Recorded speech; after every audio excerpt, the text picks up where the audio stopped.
Hail Zulu, laissez le bon temps rouler. Today is Mardi Gras, Fat Tuesday, that ever famous New Orleans holiday.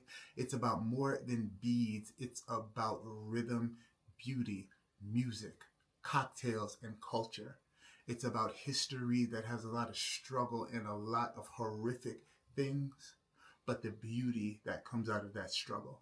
Today we're going to make a New Orleans cocktail that highlights everything I love about the Big Easy. Mint juleps, old fashions, sazeracs, and the dope way black people have moved through history. This is called the Congo Square mint julep. Congo Square is where some terrible and some great things happened. It's where black flesh was sold for silver. It's also where the free blacks who lived in New Orleans and the enslaved people who had just come over from Africa started to interact. Music was allowed for everybody in New Orleans from the beginning. And the French waltz rhythm started mixing with the West African Yoruba drum rhythms. Jazz was created, and thereby America's first contribution to the arts. Let me say that one more time. America's first contribution to the arts started in Congo Square and was created by free blacks and slaves. Black people are dope. We're awesome. I love us, and I want you to love us too. If you're an American and you're a patriot, you love black people. And I know you're a patriot, so thanks for loving black folks. This cocktail honors our great past and looks forward to the future with some really amazing flavors. I've got a really interesting twist on the classic mint julep. My mint juleps are world famous. We're going to get into it, okay? So for this cocktail, you're going to need bourbon, rum, pineapple, mint. Here's how this is going. This is what you call a pineapple gum syrup. A gum syrup or a gum syrup is when you take simple syrup and infuse it with gum arabic, and it gives the silkiest feel to cocktails. If you've never made a gum syrup, that's fine. You can make a classic pineapple syrup. Half pineapple juice, half sugar. Blend it up. Don't need to cook it or anything, and you'll have yourself a good syrup. I do suggest that you make a gum syrup, and maybe we can make one here together. I can share my recipe with you because I have a really easy way to make it happen. For a bourbon, I have something that you may have never seen before, but you definitely need to get familiar with.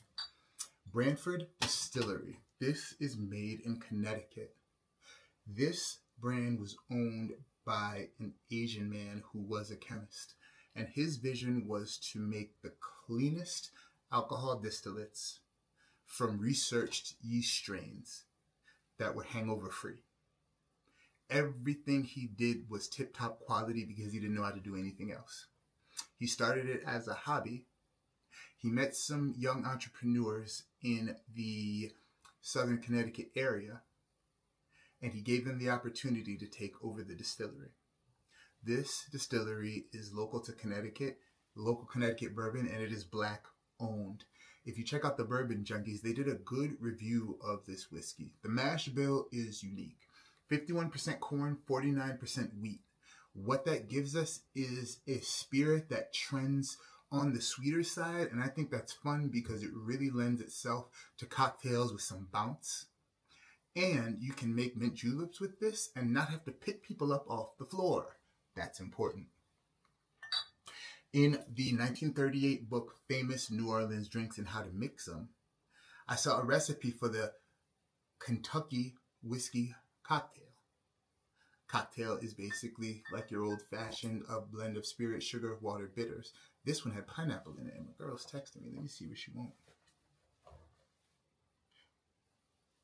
Yo, my tune come. All right, so we got to do this quick. My girl want me to come to dinner. So you need half an ounce pineapple gum syrup. You need to take about 8 mint leaves. Boom, boom, boom.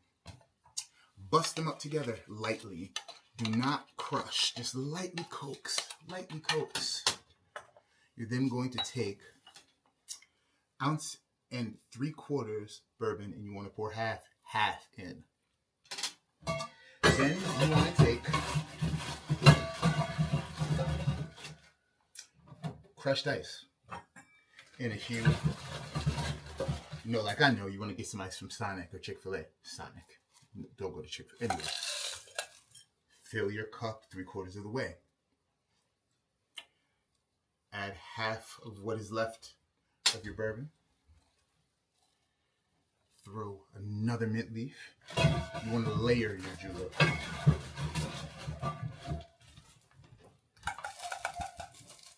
More ice. More bourbon.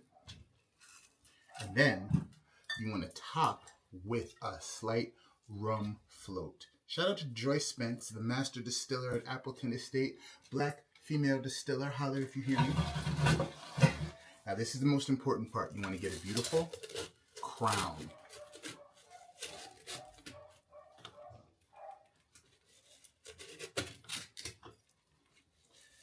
You're going to spill some ice and you're going to touch some ice. That's necessary. You then want to take at least a dozen mint leaves, okay? At least a dozen. Don't play around. This is important. Come in. My girl texted me like, if you don't get up here for the dinner that you requested, poke them in the side. And keep on patting that ice down. That's important, okay? You really need to make sure that ice is patted down.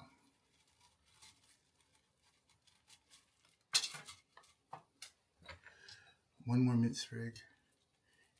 The goal is for the mint to tickle the nose of the drinker.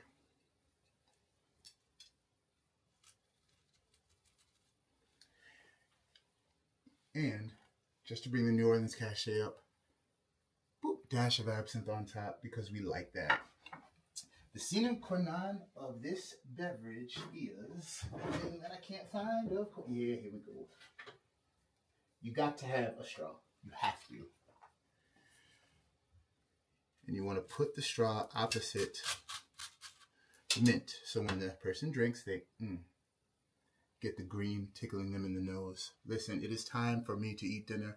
I want you to drink a classic New Orleans cocktail, maybe a Sazerac. I want you to eat some gumbo, a po' boy, or some beignet. I want you to listen to some Zydeco or some Trombone Shorty. And I want you to think about the ways history operates and how to tell the truth about all people. Cheers. Love y'all.